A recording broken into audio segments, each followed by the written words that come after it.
வெள்ள உடையில தெரியிற சில கருப்பு அழுக்குகள் நம்ம கண்ண உறுத்துற மாரி, ஹிட்லர் செஞ்ச சில தவறுகள் அவரோட பல நன்மைகளையும் மறைச்சிருக்குங்க. ஆமாங்க. பெரும்பாலும் வன்முறையாளர்கள் ஆபாசத்த ஆதரிப்பாங்க. ஆனா ஹிட்லர் மட்டும் தான் கலை, இலக்கியம், சினிமா, பத்திரிகை இப்படி எதுலயுமே ஆபாசம் இருக்கக்கூடாதுன்னு முதலா ஜெர்மனியில சட்டம் கொண்டு வராரு.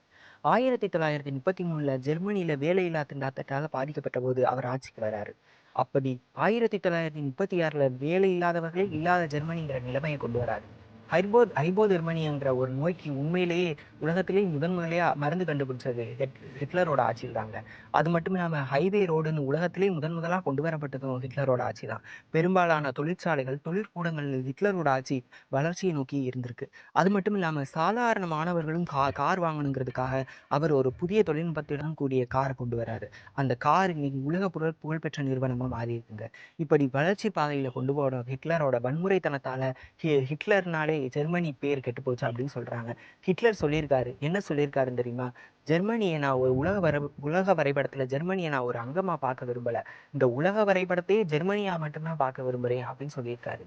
ஹிட்லர பத்தின நன்மைகளும், தீமைகளும் பல இருந்தாலும், ஹிட்லர் தீமையாளராவே கருதப்படுறாரு. நன்றி, வணக்கம்.